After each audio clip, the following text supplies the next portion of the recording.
तुझे मारा नहीं उसने? नहीं, मुझे छोड़कर सबको मार दिया। सबको? हाँ, मेरा पूरा परिवार तबाह कर दिया क्योंकि वो नास्तिक हो गए थे। तुम कैसे बचे?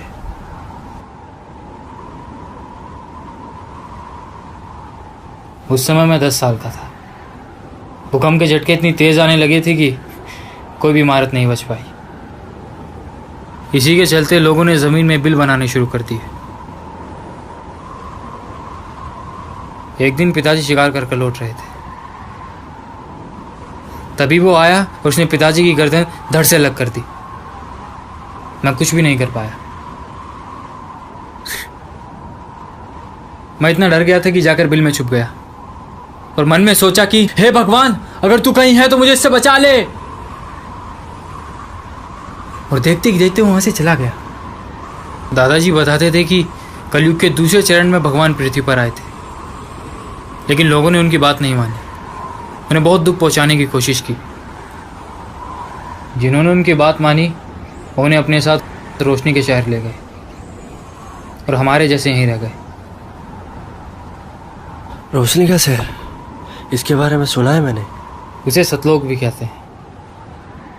कहते हैं वहाँ दुख दर्द नहीं होता, पानी की तलाश नहीं करनी पड़ती, एक तत्व से शरीर बना है, मन में सोचने से सब कुछ हो जाता है।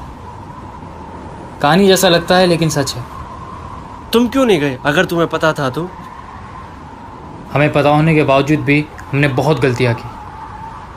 जिनके पास रास्ता था उन्होंने हमें समझाने की बहुत कोशिश की, लेकिन हमने उनकी एक भी नहीं मानी। ज़मीन उपजाऊ होने के बावजूद भी बेजुबानों को मारकर खाया, प्रदूषण बढ़ाकर पृथ्वी का कत्ल किया, पैसे कमाने के लालच में ना जाने कितने गलत काम किए। शायद आज हमें इसी की सज़ा मिल रही है। ना खाने को कोई जानवर बचा है, ना उगाने को उपजाऊ ज़मीन।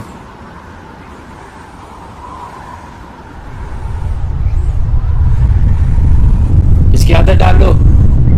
कोई भी इमारत नहीं बची इन भूकंप के झटकों की वजह से, और इंसान की उम्र भी घटकर 60 साल से सिर्फ 20 साल रह गई है, और कद 6 फुट से 3 फुट। शायद हमें कुछ इंसानियत बाकी थी, कुछ भक्ति भाव बाकी था, जिस वजह से हम आज भी ऐसे बचे हैं।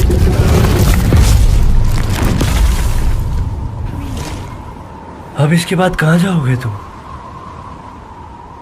उसके तलाश में जिसने हमें बचाया है। क्या पता वो भी हमारी तलाश में हो।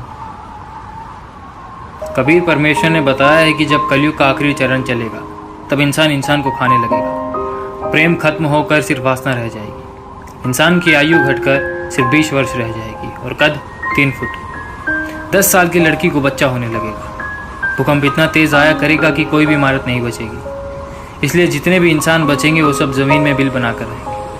इन्हीं सब के बीच एक अवतार पैदा होगा जो कीर्तघनी इंसानों को मार देगा और सिर्फ उन्हें छोड़ेगा जिनके अंदर भगवान की चाह और दया बाकी होगी। हम आज के दौर में देख रहे हैं लोगों में दया खत्म हो रही है। बेजुबान जानवरों को कितना दुख पहुंचाया जा रहा है। रोज न जाने कितने जानवर मारकर खाए जाते हैं। रोज इंसान द्वारा न जाने कितना प्रदूषण फैलाया जाता है। पैसे के लालच में भाई भाई को मार देता है, बेटा बाप को मार देता है। कहते हैं कि उस भगवान ने इंसान को अपने जैसा बनाया था, सोचा था कि सबसे खूबसूरत चीज़ यही होगी। पर आज ये सब देखकर शायद उसे भी यही लगता होगा कि इंसान बनाकर मैंने सबसे बड़ी गलती की। इस प्रकृति को इतनी चोट मत पहुंचाओ कि इसे दर्द होना बंद हो जाए, क्योंकि अगर ऐसा हुआ तो प्रकृति अपना बदला लेना जानती है। इस दुनिया को ऐसा मत बनाओ कि भगवान हमें अपना कहने से मना कर दे, बल्कि इसे ऐसा बनाओ कि भगवान हमारे पास आने में खुश हो।